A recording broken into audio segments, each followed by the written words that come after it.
CP Radhakrishnan या B Sudarshan Reddy उपराष्ट्रपति चुनाव में कौन मारेगा बाजी, जाने किसके पक्ष में है नंबर गेम। देखिए, उपराष्ट्रपति चुनाव के लिए तैयारियां पूरी हो चुकी हैं। एनडीए के उम्मीदवार और महाराष्ट्र के राज्यपाल सीपी राधाकृष्णन विपक्षी दल इंडिया ब्लॉक के उम्मीदवार और सुप्रीम कोर्ट के पूर्व न्यायाधीश बी सुदर्शन रेड्डी के खिलाफ बढ़त बनाए हुए हैं। हालांकि क्रॉस वोटिंग की भी आशंकाएं हैं।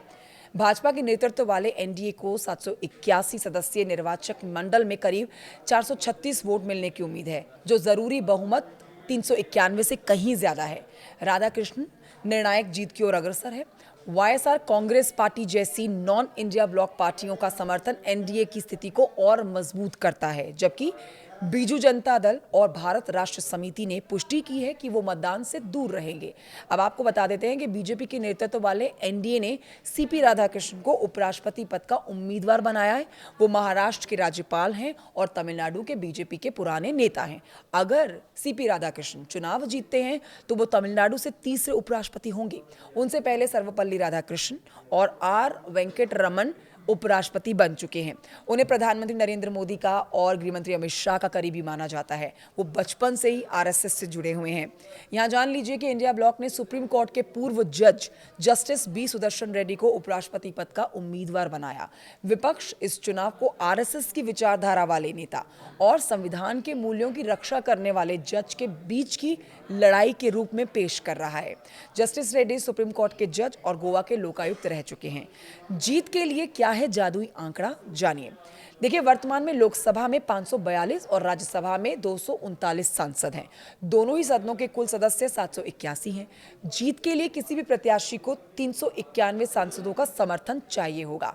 इसी बीच नवीन पटनायक की बीजेडी, चंद्रशेखर राव की बीआरएस और शिरोमणि अकाली दल ने मतदान से अलग रहने की घोषणा कर दी, जिससे अब जीत के आंकड़ों में थोड़ा सा फेरबदल होगा।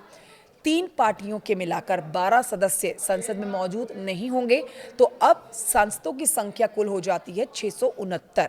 जीत के लिए सीपी राधाकृष्णन या बी सुदर्शन रेड्डी को सिर्फ 385 सांसदों का समर्थन चाहिए। अब आप ये जान लीजिए कि आंकड़ों में कौन आगे है। एनडीए के पास दोनों सदनों में कुल 425 सांसद मौजूद हैं। इसके साथ ही वाईएसआर ने भी एनडीए उम्मीदवार राधाकृष्णन को समर्थन दिया है। अब एनडीए के पास 436 सांसदों के वोट होंगे। आंकड़ों में देखा जाए तो एनडीए उम्मीदवार की जीत तय मानी जा रही है। तो विपक्ष के उम्मीदवार बी सुदर्शन रेड्डी की अगर आप बात करते हैं तो 324 वोट उनके पास हैं। मतलब जीत के लिए 112 वोटों का यहाँ अंतर है। इसके अलावा 7 सांसद निर्दलीय हैं, जिन्होंने अभी तक किसी का समर्थन नहीं किया है। बहरहाल, यदि विपक्षी उम्मीदवार के पक्ष में कुछ क्रॉस वोटिंग होती भी है, तब भी जीत काफी दूर नजर आ रही है इंडिया ब्लॉक के लिए। इस पर आप क्या कमेंट करेंगे, प्लीज बताएं। खबर महत्वपूर्ण है, इसे शेयर करें। नमस्कार।